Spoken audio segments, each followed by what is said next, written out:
आज का हमारा टॉपिक है urinary track infections, second unit of adult health nursing.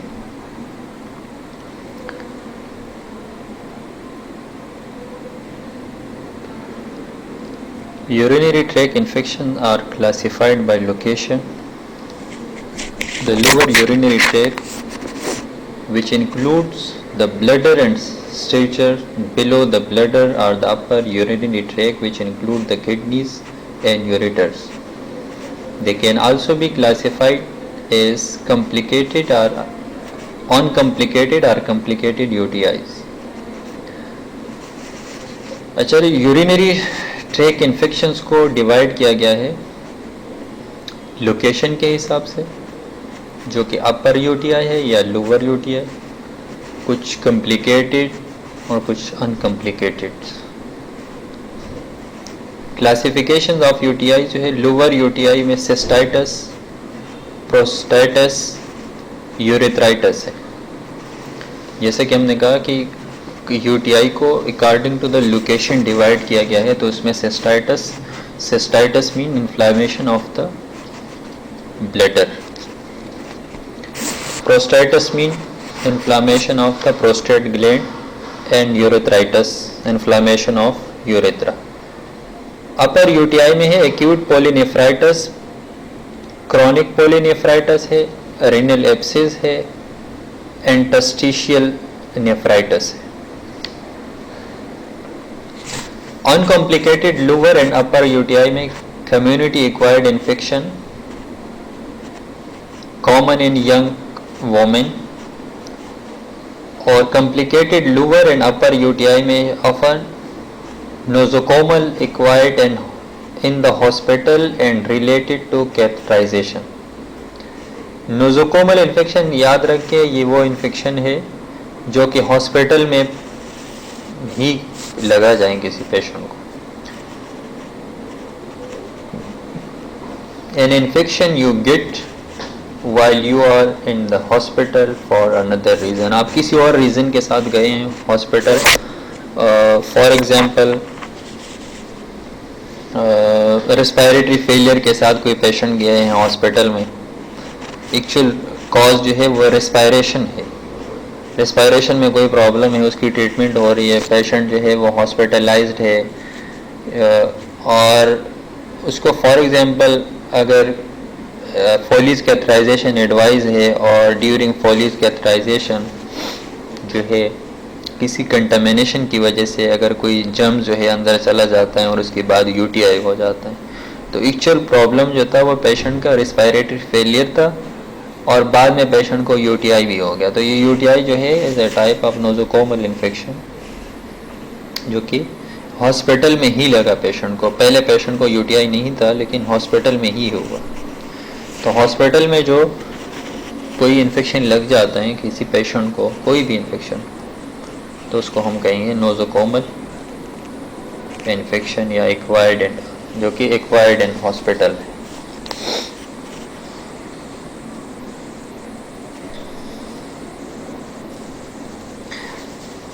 इसके कॉजेस क्या है? इकोलाई मोस्ट कॉमन है, यूरेथ्रा मसाज है, क्लेबेसिला, स्टेफिलोकोकस है, staphylococcus, contamination, sexual relations, injection of drugs, immuno suppressive. तो ये कुछ ऑर्गेनिज्म है, जैसे इकोलाई है, क्लेबेसिला, स्टेफाइलोकोकस, ये तो बैक्टीरियाज है, माइक्रो ऑर्गेनिज्म है। इसके अलावा कंटामिनेशन, अगर कोई सफाई सुथराई का ख्याल नहीं रखते तो उनमें भी चांसेस है। सेक्सुअल रिलेशनशिप, अगर कोई पेशेंट जो है मतलब उसको है ऑलरेडी यूटीआई और वो सेक्सुअल रिलेशनशिप रखते हैं, तो जिनको नहीं है तो उनमें भी चांसेस हो सकते हैं कि उनमें भी हो जाए। Injection of the drugs, immuno suppressive, कुछ ऐसे मेडिसिन जो कि हमारे इम्यूनिटी को सप्रेस कर देते हैं, लाइक कॉर्टिकोस्टेरॉइड्स। जो स्टेरॉइड्स है वो इम्यूनिटी को सप्रेस कर देते हैं। तो ये इसके कुछ कॉजेस है।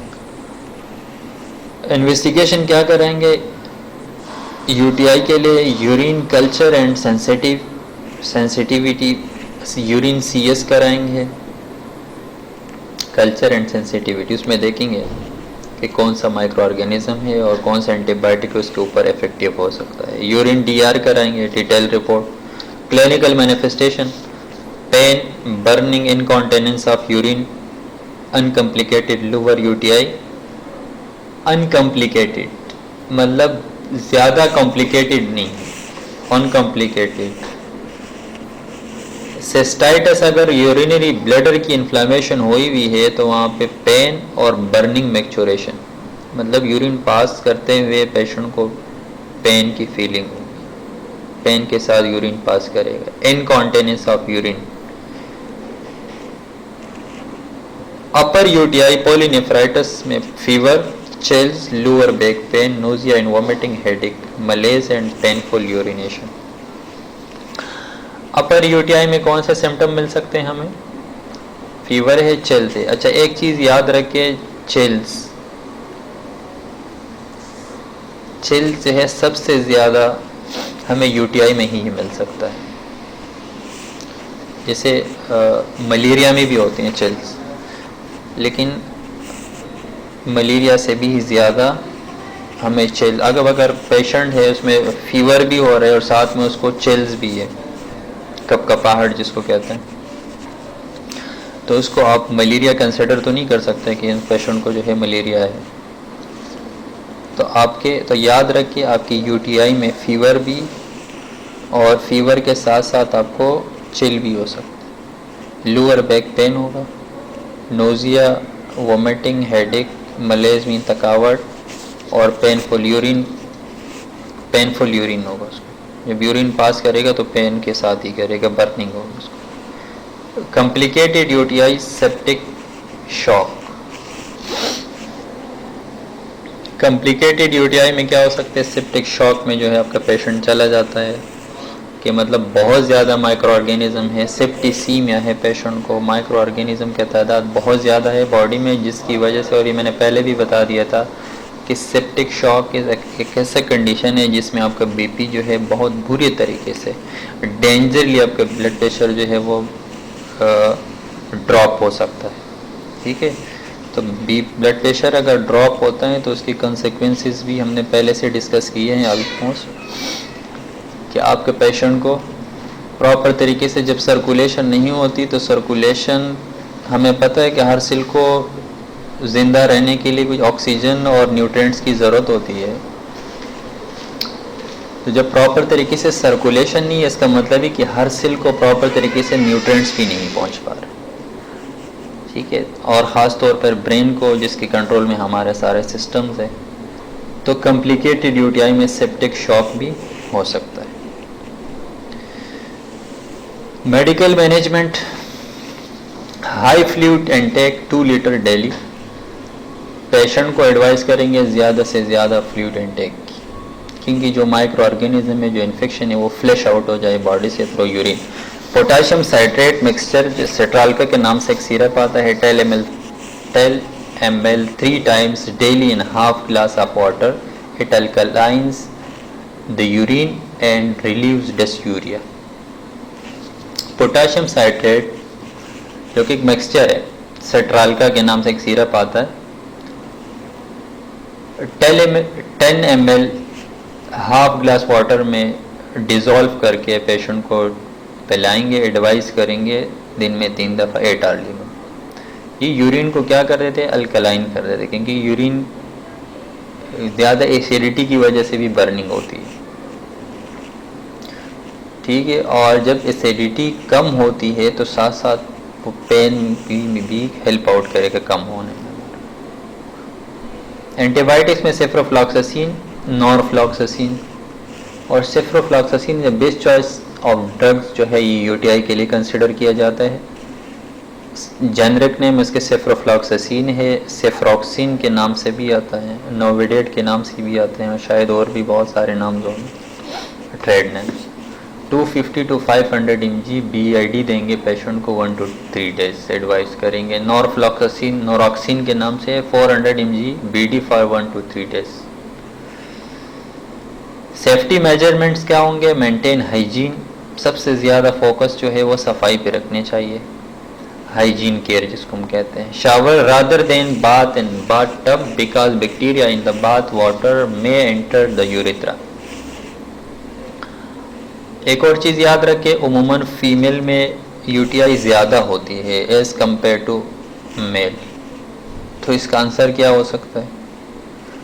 तो फीमेल में जो यूरेथ्रा के साइज़ है वो छोटा होता है, तो इजीली माइक्रो ऑर्गेनिज्म अगर एंटर होता है तो यूरेथ्रा से होता हुआ ब्लैडर में जाता है, फिर यूरेटर और किडनी में जाके पूरा इन्फेक्शन कॉज कर देता है। कहीं भी वो ब्लैडर में भी कॉज कर सकता है, यूरेटर में भी, ये वो किडनी में भी जा सकते हैं वो इन्फेक्शन। तो फीमेल में इसीलिए यूटीआई ज़्यादा होता है एज़ कम्पेयर टू मेल। अच्छा, यहाँ पे शावर रैदर देन बाथ। अच्छा, बाथ टब जो कुछ लोग यूज़ करते हैं बाथिंग के लिए, नहाने के लिए, तो वहाँ पे क्या करनी चाहिए? बाथ टब, बिकॉज बैक्टीरिया, अगर बाथ टब आप यूज़ कर रहे हैं नहाने के लिए, अब एक बंदा जिन्होंने उसी में नहाए, उसी टब में नहाए, और वो कोई इन्फेक्टेड है, कोई माइक्रो ऑर्गेनिज्म मौजूद थे उसमें और उसके बॉडी के ऊपर या पानी के ऊपर, पानी में जो टब जहाँ पे मतलब जमा हुआ है पानी, उसमें भी चांसेस हो सकते हैं। तो लिहाजा इन चीज़ों को क्या करना चाहिए? अवॉइड। अब अगर माइक्रो ऑर्गेनिज्म है, बैक्टीरियाज है उस टब में और उसमें एक बंदा नहा भी रहे, तो चांसेस है कि थ्रू यूरेथ्रा माइक्रो ऑर्गेनिज्म वो इंसर्ट हो जाए बॉडी में। After each bowel movement clean the perineum and urethra, ठीक है।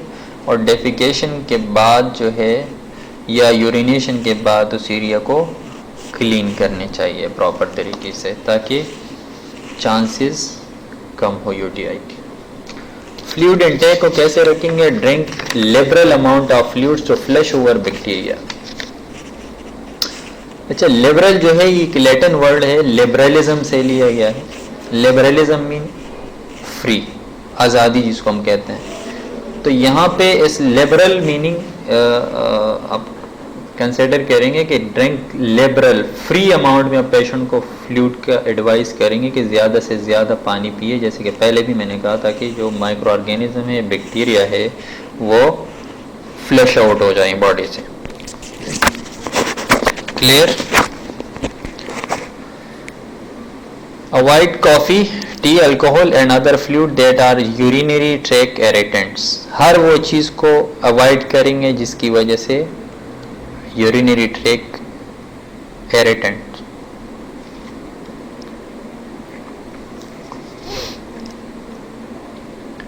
वॉर्डिंग हैबिट और every 2 to 3 hours during the day completely empty this bladder। दिन में 2 से 3 घंटे के बाद जो है कोशिश करेंगे, पेशेंट को एडवाइस करेंगे ब्लैडर को खाली करने के लिए। अब ब्लैडर कभी एक नॉर्मल कैपेसिटी होती है यूरिन को स्टोर करने के लिए, तो पेशेंट को अगर हम ज़्यादा से ज़्यादा फ्लूइड के लिए एडवाइस करेंगे, उसको ज़्यादा से ज़्यादा पानी के लिए हम कहेंगे ताकि वो ज़्यादा से ज़्यादा पानी पिए, तो भी वो 2 से 3 घंटे के बाद वो यूरिन पास आउट कर सकते हैं। अगर पानी नहीं पिएंगे तो यूरिन प्रोडक्शन भी नहीं होगी। Void immediately after sexual relation and take prescribed single dose of an oral antimicrobial agent after sexual relation if you doubt about any infection। अच्छा, अगर आपको कोई डाउट है, कोई शक है लाइफ पार्टनर पे कि उनको कोई यूटीआई है, तो आप सेक्सुअल रिलेशन के बाद जो है जो प्रेस्क्राइब डोज ऑफ मेडिसिन है, एंटीबायोटिक है, वो आप ले सकते हैं। Therapy, take medication early as prescribe. जो मेडिसिन प्रेस्क्राइब्ड है वो प्रॉपर तरीके से आप लेंगे, उसमें आप कोई नागा नहीं करेंगे। If the bacteria continue to appear in the urine, long-term antimicrobial therapy may be required। अच्छा, एंटीबायोटिक जब भी हम देते हैं तो अकॉर्डिंग टू द सिचुएशन और कितने ड्यूरेशन के लिए देते हैं, ये according to the severity of infection हम एडवाइस करते हैं। If bacteria continue to appear in the urine, long-term antimicrobial therapy may be required. The medication should be taken after emptying the bladder.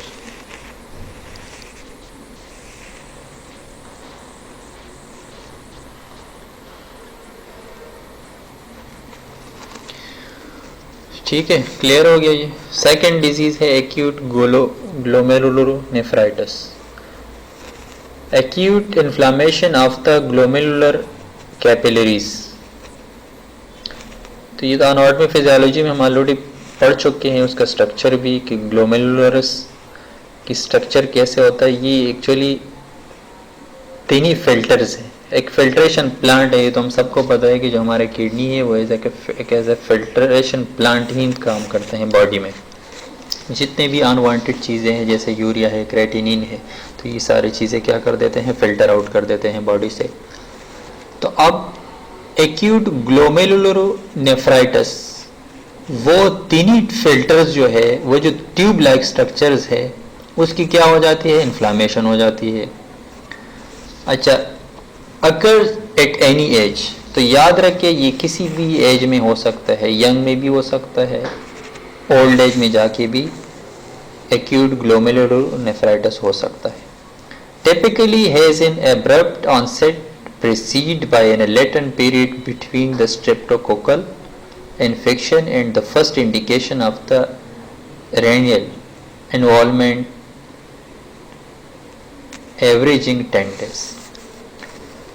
अच्छा, आम तौर पे इसका जो अटैक होता है, इसका जो पीरियड स्टार्ट होता है इन्फेक्शन के, मीन के साइन सिम्टम जो अपीयर होना शुरू हो जाता है, ये तकरीबन एवरेज इसका जो है 10 डेज है कि माइक्रो ऑर्गेनिज्म का बॉडी में एंटर होना और उसके बाद जो फर्स्ट सिम्टम साइन जो है अपीयर होना, इसमें तकरीबन 10 डेज ही लग जाता है। डिपेंड करते हैं पेशेंट की क़ुव्वत मुदाफ़ा जो इम्यूनिटी है कि वो माइक्रो ऑर्गेनिज्म के ख़िलाफ़ कितना फ़ाइट करते हैं। तो उसमें 2 दिन भी लग सकते हैं, 2 दिन के बाद भी कोई सिम्टम्स को बर्निंग, मैक्चुरेशन या इस टाइप के सिम्टम हो सकते हैं, उसको बैक पेन हो सकते हैं, फीवर, चिल, जो कि हमने सिम्टम्स पढ़े हैं। तो उनको डिपेंड करते हैं पेशेंट की इम्यूनिटी के ऊपर। 2 दिन भी हो सकते हैं, 5 दिन भी हो सकते हैं, 10 दिन तक हो सकते हैं एवरेज। पैथोफिजियोलॉजी क्या है, antigen antibody product increase production of epithelial cell lining in the glomeruli. अच्छा, जिसका मैंने भी जिक्र किया कि जो तिनील फिल्टर्स है, लाइक ट्यूब्स है, उसमें जो एपिथेलियल सेल की लाइनिंग से वो क्या हो जाती है, वो डबल होना शुरू हो जाती है, वो थिक होना शुरू हो जाती है। Leukocytes infiltrate the glomeruli, thickening of the glomerular filtration membrane. अच्छा, जो एक नॉर्मल डायमीटर है वहाँ पे, जिससे ये अनवांटेड चीज़ें जो वाटर है, जो आपके यूरिया है, क्रेटिनिन है, उसी फिल्टर्स है, जो तीन ही फिल्टर्स है, उससे गुजरते हैं, तो ये आहिस्ता आहिस्ता क्या हो जाता है, थिक होना शुरू हो जाता है।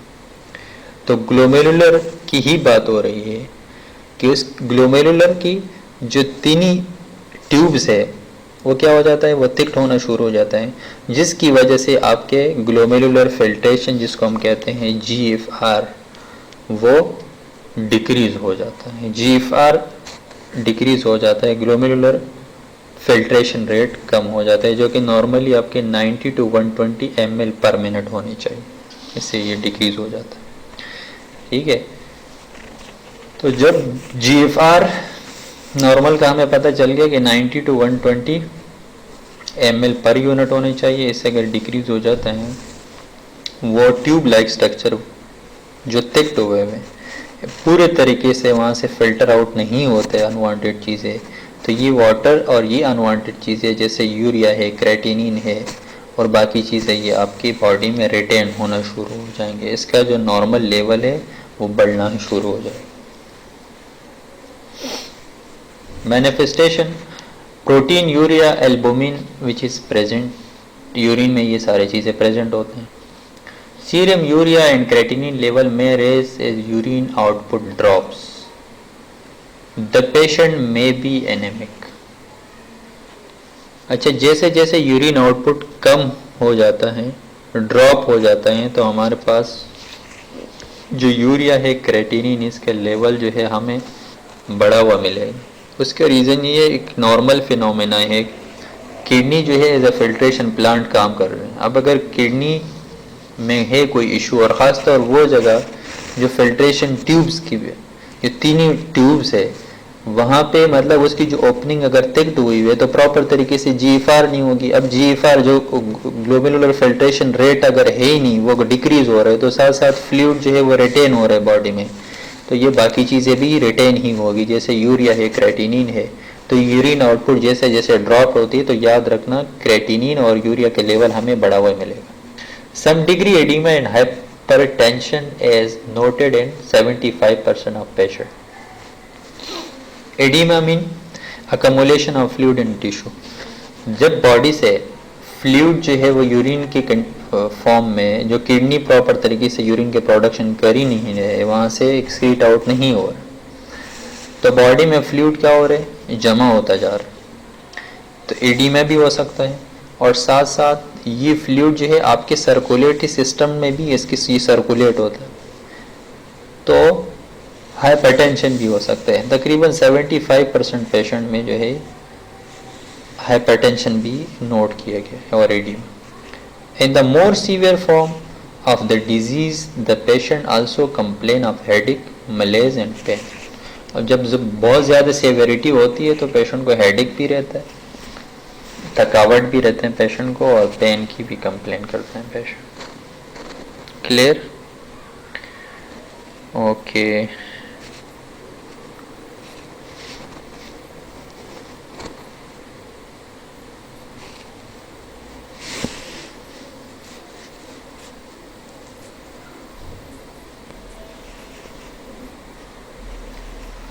इसके बाद है क्रॉनिक ग्लोमेरुलोनेफ्राइटिस।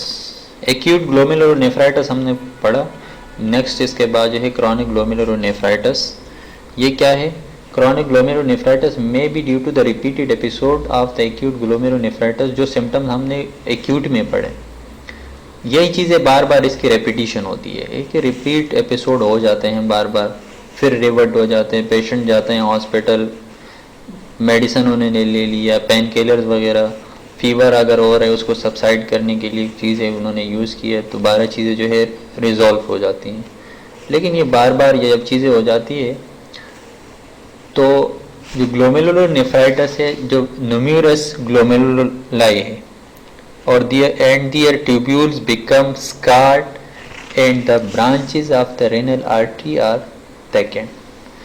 अब पहले मैंने कहा कि जो तीनी ट्यूब्स है वो बार बार क्या हो जाता है, थिक होना शुरू हो जाता है।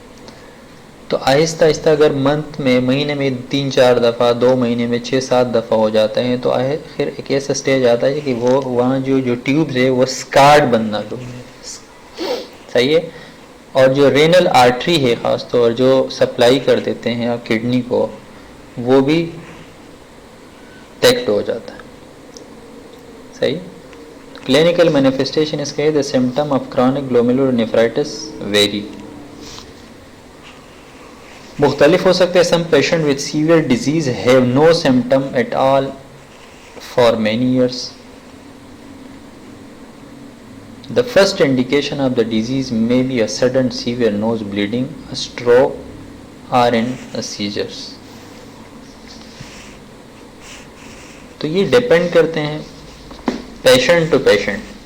ठीक है, कुछ पेशेंट ऐसे होते हैं जिसमें सालों साल एक डिजीज़ मौजूद होती है, उसको ग्लोमेरुलोनेफ्राइटिस होती है, लेकिन पेशेंट को उस चीज़ का एहसास ही नहीं होता, वो बर्दाश्त कर रहे होते हैं, या मतलब वो बॉडी में इतनी एबिलिटी होती है कि वो उस चीज़ को एब्जॉर्ब करें। लेकिन सम टाइम कुछ पेशेंट उसे जैसे मतलब विद इन वीक, 10 डेज़ के बाद, महीने के बाद उनमें सिम्टम अपीयर होना शुरू हो जाता है। ठीक है। अच्छा, फर्स्ट सिम्टम जो है वो क्या हो सकता है? सडन नोज ब्लीडिंग, नाक से खून बहना शुरू हो जाता है। ठीक है। इसके बाद स्ट्रोक क्या है? Blood supply into the brain are interrupted or reduce. जो सप्लाई ब्रेन को है, क्योंकि सारे सिस्टम हमारे कंट्रोल में है, किसके? ब्रेन के कंट्रोल में है। जितने भी हमारे सिस्टम है ये ब्रेन के कंट्रोल, बल्कि किडनी का जो फंक्शन है कि भाई इतना वाटर अगर रीअब्जॉर्ब कर रहे हैं तो भी किडनी खुद ही करते हैं। कितना यूरिक क्रेटिनिन जो है उसको फिल्टर आउट करने दें बॉडी से, यूरिया को कितना बाहर निकाल देना है, ठीक है। ये सारी चीज़ें वहीं से एक मैसेजेस आ रहे होते हैं ब्रेन से। तो स्ट्रोक में ब्रेन को प्रॉपर तरीके से ब्लड की सप्लाई नहीं होती या कम हो जाती है। आर सीजर और पेशेंट को फिट्स भी हो सकते हैं। The general symptom are loss of weight, irritability and nocturia. और आम सिम्टम इसमें जो है वो पेशेंट का वेट लॉस होना, चिड़चिड़ापन जिसको कहते हैं, इरिटेबल होना, और नॉक्टोरिया कहते हैं need for patient to get up at night on regular basis for urination. कुछ लोग ऐसे होते हैं जो रात को उनका आदत बन जाता है यूरिन पास करने के लिए, उनको हाजत होती है रात को, ठीक है।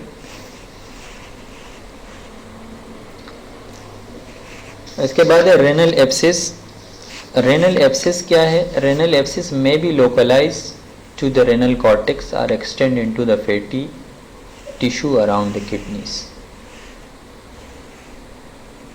रेनल एब्सिस जो है ये लोकलाइज भी हो सकता है, जो रेनल कॉर्टेक्स की हद तक, या वहाँ से भी स्प्रेड आउट हो सकते हैं जो फैटी टिश्यू है किडनी के अराउंड, वहाँ तक भी पहुँच सकता है। The incidence of renal abscess ranges from 1 to 10 cases per 10,000 hospital admission. अगर हॉस्पिटल में 10,000 एडमिशन होते हैं तो उसमें तकरीबन 1 से 10 मतलब 10 केसेस पर 10,000 पेशेंट, उसमें 10 केसेस हमें मिल सकते हैं रेनल एब्सिस के। पैथोफिजियोलॉजी क्या है इसके? The renal abscess may be caused by an infection of kidney, pyelonephritis और may occur as a haematogenous spread through the blood stream. Haematogenous कहते हैं वो इन्फेक्शन जो कि ब्लड से ही हमें मिलता है।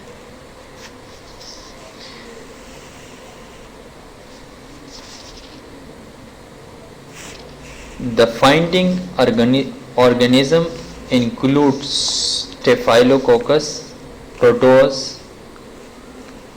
Species and E coli. Clear?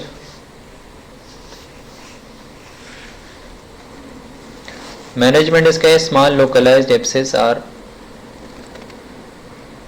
Usually cured by intravenous antibiotic medication along with may be required percutaneous drainage of the abscess. Abscess actually होता क्या है? एब्सेस होते हैं कि थोड़ी सी मतलब अगर कोई इन्फेक्शन है या कहीं पे कोई इन्फ्लेमेशन हुई है जो कि बाद में कन्वर्ट हो जाती है, वहाँ पे कोई इन्फेक्शन होना।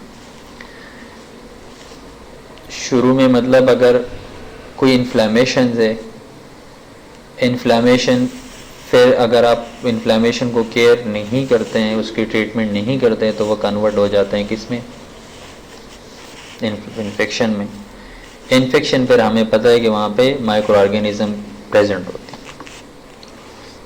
तो माइक्रो ऑर्गेनिज्म जब बॉडी में प्रेजेंट होती है तो आपको पेशेंट को फीवर भी होगा, और फीवर के साथ तो यहाँ पे चूँकि हम रीनल एब्सिस की बात कर रहे हैं तो रीनल एब्सिस में कि रीनल में किसी भी हिस्से में कोई इन्फेक्शन का प्रेजेंट हो जाना, ठीक है। फिर वहाँ से कोई ओजिंग भी होती है, कोई पीप और इस टाइप की चीज़ें जो है वहाँ पे जमा होती है, सही। तो जैसे पिछले स्लाइड में भी मैंने बता दिया कि वो डिपेंड करते हैं पेशेंट के ऊपर कि वो लोकलाइज्ड भी हो सकता है, रेनल एब्सिस जो है वो लोकलाइज्ड भी हो सकता है, या जो है पूरा एक्सटेंड हो सकते हैं। फैटी टिश्यू जो है, जो रेनल के जो एनाटॉमी फिजियोलॉजी में हम ऑलरेडी डिस्कस कर चुके हैं, रेनल जो किडनी है उसके अराउंड जो फैटी टिश्यू है वहाँ तक ही जा सकता है, ठीक है।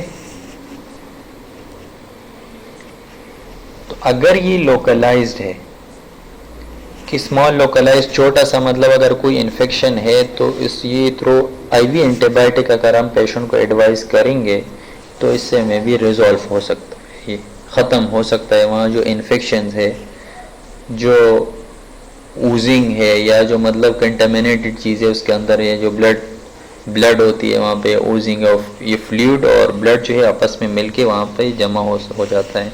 माइक्रो ऑर्गेनिज्म जो है वहाँ पे अपने कॉलोनी बना देते हैं, ठीक है। और अगर आप उसको ट्रीट नहीं करेंगे तो वो जो एक पॉइंट है, स्पेसिफिक पॉइंट, तो वहाँ से ये माइक्रो ऑर्गेनिज्म और जो इन्फेक्शन है ये स्प्रेड आउट होता है, ठीक है। और उसके साथ साथ जो है आईवी एंटीबायोटिक के साथ साथ परकुटेनियस एक ड्रेनेज, स्किन के ऊपर हम कट लगा देते हैं, ठीक है, और वहाँ से हम ड्रेन कर देते हैं उस जो फ्लूइड है, जो कंटेमिनेटेड फ्लूइड है। क्योंकि अगर कोई एब्सेस बना है, कोई ज़ख़म है, उसमें अगर कोई फ्लूइड है तो उसको फिर निकालना भी होते हैं, बॉडी से ऊपर बाहर निकाल होते हैं, तो उसको हम ड्रेन भी करेंगे। लार्ज एब्सेस के लिए सर्जिकल प्रोसीजर की ज़रूरत होती है कि इसमें बाकायदा एक सर्जिकल ब्लेड से कट लगाया जाता है, पेशेंट को सीडेट कर देते हैं कि उसकी सेवेरिटी भी ज़्यादा होती है और उसकी जो ज़ख़म है, जो एब्सेस है, उसका साइज़ भी में भी बड़ा हो सकता है। तो इसके लिए बाकायदा एक सर्जिकल प्रोसीजर की ज़रूरत होती है। इसके बाद जो है एक्यूट रेनल फेलियर। तो रेनल फेलियर होता क्या है कि जब किडनी प्रॉपर तरीके से, जो इसका नॉर्मल एक फंक्शन है फिल्ट्रेशन, वो जब प्रॉपर तरीके से नहीं करता तो इसको हम कहते हैं रेनल फेलियर, की किडनी जो है फेलियर में है।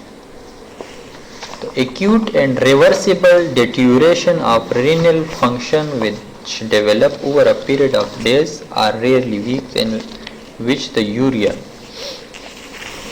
decreased in 100 and creatinine 5 is called ARF, acute renal failure। एक ऐसा कंडीशन जो कि कुछ डेज तक या कुछ वीक्स तक, कुछ हफ्तों तक डिटेरियोरेट हो जाता है।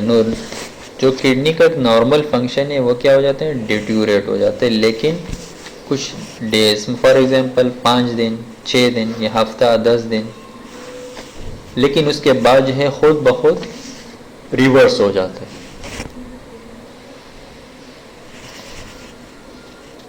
एटियोलॉजी क्या है इसके, prerenal ARF, the kidneys are inadequately perfused and the GFR greatly diminished.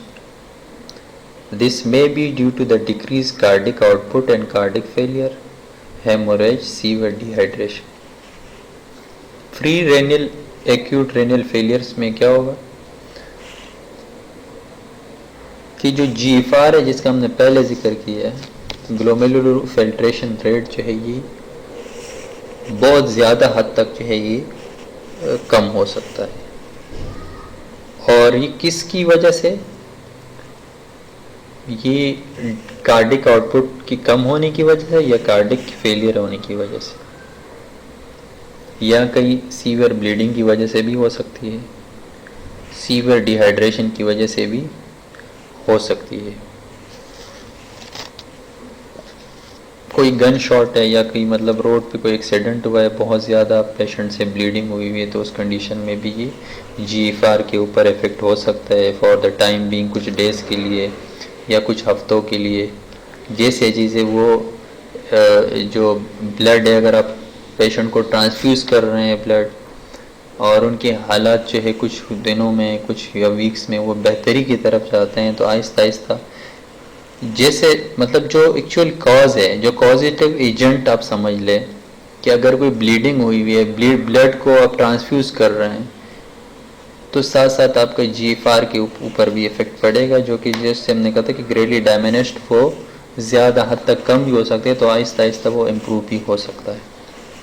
बहुत ज़्यादा डिहाइड्रेशन है, पेशेंट लूज मोशन के साथ है, या बहुत ज़्यादा एक्स्ट्रा ऑर्डिनरी वॉमिटिंग हुई हुई है, तो डिहाइड्रेशन में भी क्या हो सकते हैं, हमने कहा कि GFR के ऊपर इफ़ेक्ट हो सकता है, ठीक है। तो जब आप पेशेंट को रिहाइड्रेट करेंगे तो साथ साथ आपके GFR भी आहिस्ता आहिस्ता वो इम्प्रूव हो सकता है। और हमने पहले ये कहा कि एक्यूट जो है, एक्यूट रीनल फेलियर, ये रिवर्सिबल है, रिवर्स हो सकता है। ठीक है, next slide. Renal causes of ARF, disease of renal arterioles, जी एनमीन ग्लोमेरुलोनेफ्राइटिस। किडनी की कोई डिजीज़ हो, उसकी वजह से एक्यूट रीनल फेलियर हो सकता है। इंजरीज मीन मतलब कोई एक्सीडेंट हुआ है प्रेशर की वजह से, मतलब किडनी के ऊपर कोई प्रेशर पड़ा है, उससे कोई इंजरी होगी। उसके बाद जो है इस्कीमिया है, प्रॉपर तरीके से जिस किडनी के टिश्यू है, सेल्स है, वहाँ पे प्रॉपर तरीके से ऑक्सीजन की सप्लाई नहीं हो रही है। कोई ऑब्स्ट्रक्शंस है किडनी के अंदर, जो ग्लोमेरुलाई है उसकी अगर जो ट्यूब्स है वहाँ पे कोई ऑब्स्ट्रक्शन है, यूरेटर में कोई ऑब्स्ट्रक्शन है, कोई चीज़ फंसा हुआ है, प्रॉपर तरीके से यूरिन पास आउट नहीं हो रहा, तो टूवर्ड द ब्लडर, या यूरिथ्रा में कोई ऑब्स्ट्रक्शन है, यूरिन ब्लडर से यूरिथ्रा के ज़रिए बॉडी से बाहर जा ही नहीं रहा, तो ये सारे वजूहात हो सकते हैं एक्यूट रीनल फेलियर की। इसके अलावा कोई ऐसे मेडिसिन जिसकी वजह से यूरिन रिटेंशन हो। पोस्ट रेनल कॉज क्या हो सकते हैं ARF का? ARF is caused by the obstruction of urinary track in any point of it is cause. कोई भी ऐसा ऑब्स्ट्रक्शन, जैसे मैंने पहले कहा कि मतलब अगर यूरेटर्स में कोई ब्लॉकेज है, जो दो यूरेटर लेफ्ट राइट से निकले हुए ब्लडर की तरफ, अगर वहाँ पे कोई रुकावट है, किडनी प्रॉपर तरीके से फिल्टर आउट कर रहे हैं चीज़ें लेकिन आगे जा ही नहीं रहा, तो हो सकता है यहाँ पे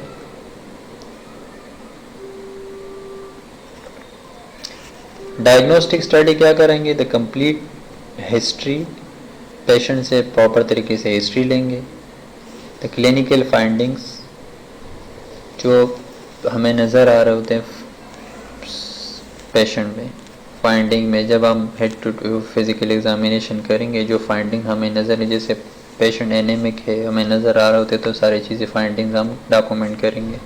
a progressive increase in blood urea and plasma creatinine, ये तो जब आप टेस्ट कराएंगे तो हमें पता चलेगा। Serum BUN, blood urea nitrogen in blood, creatinine ratio more than 20 हमें मिलेगा।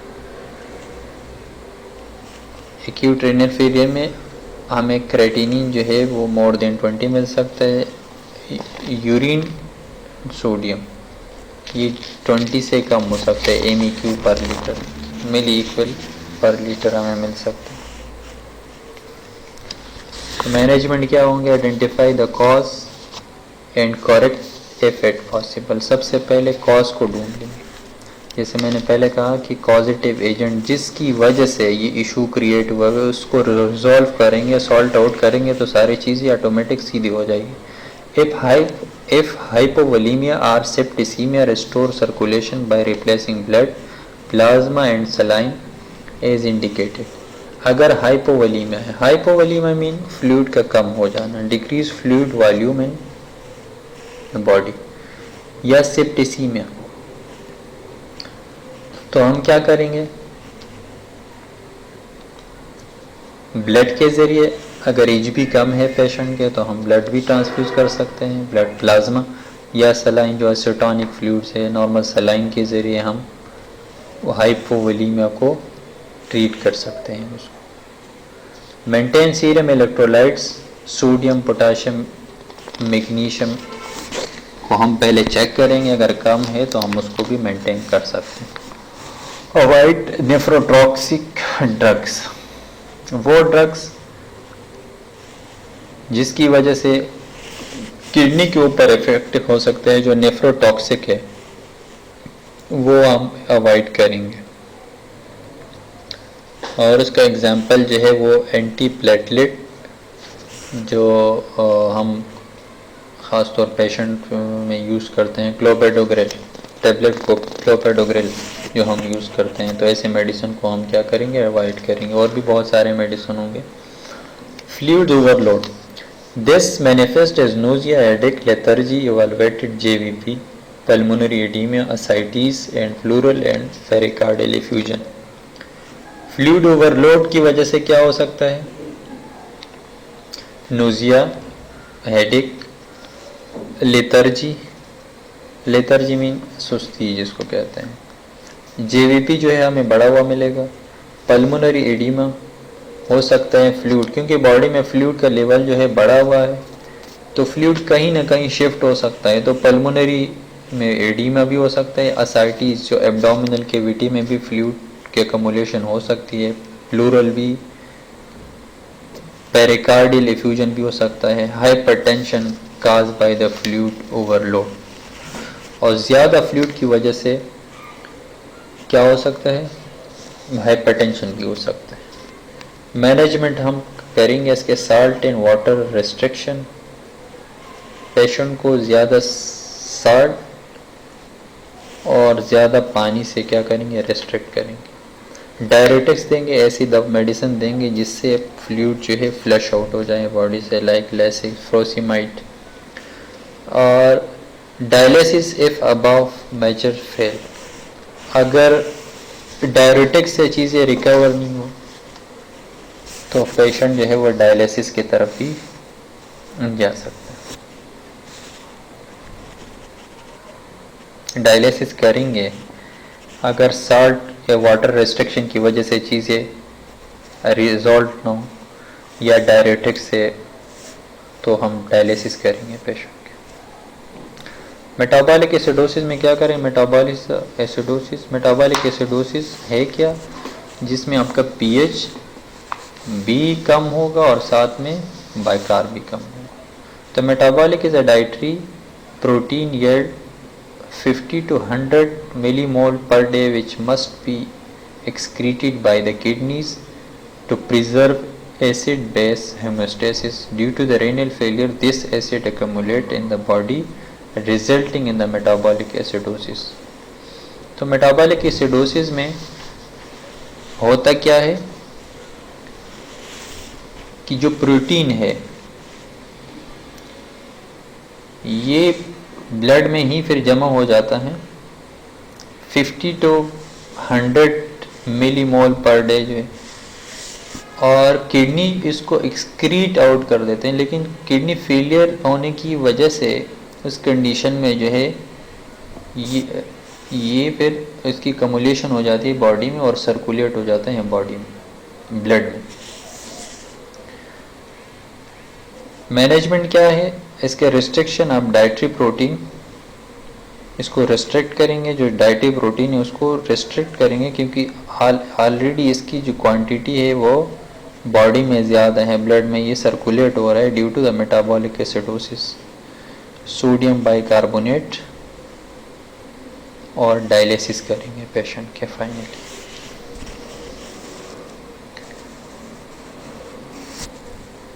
हेमाटोलॉजिकल डिसऑर्डर है anaemia due to the inhibition of erythropoiesis.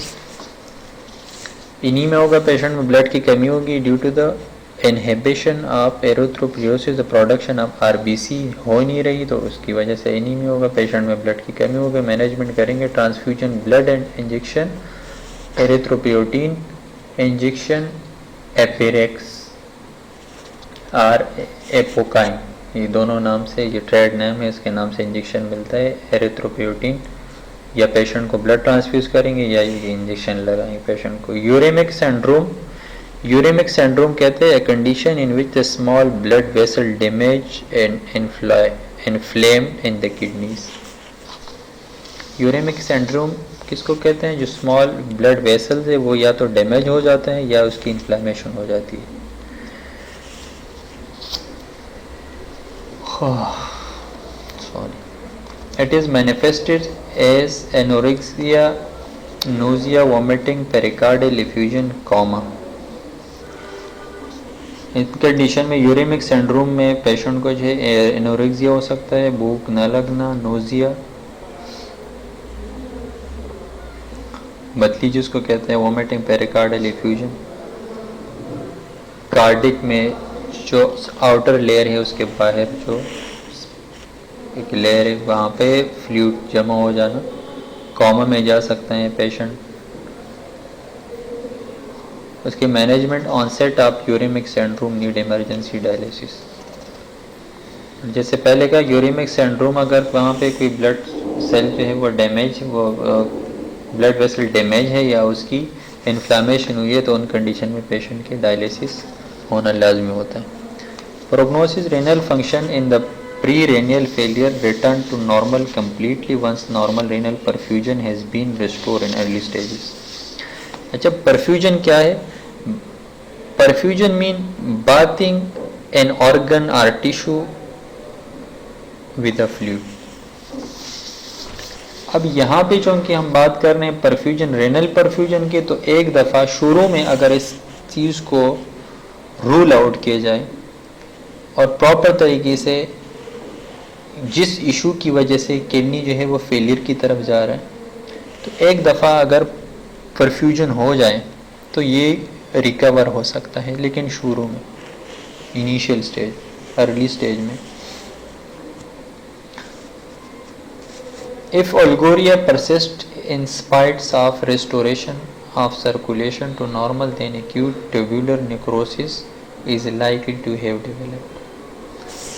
और अगर यूरिन का आउटपुट कम हो जाता है, मतलब प्रॉपर तरीके से, या तो वो जो तीनी ट्यूब्स है वो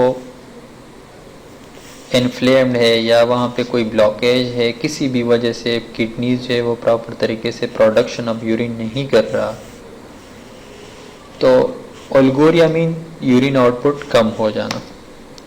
तो इन कंडीशन में फिर निक्रोसिस की भी चांसेस, जो ट्यूब्स है, जो ट्यूब्यूलर नेफ्रॉन जो है, जो उसकी ट्यूब्स है, वो निक्रोसिस की तरफ भी जा सकता है, क्योंकि यूरेमिक सिंड्रोम में अगर जो स्मॉल ब्लड वेसल्स है वो डैमेज हो जाते हैं, वो रप्चर हो जाता है या वो इन्फ्लेम हो जाते हैं, तो प्रॉपर तरीके से सर्कुलेशन नहीं होगी।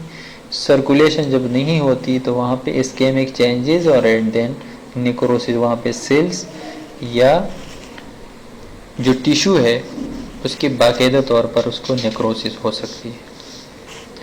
Thank you. बाकी इंशाल्लाह अगर ज़िंदगी ने वफा की तो कल कंटिन्यू करेंगे क्रॉनिक रेनल फेलियर।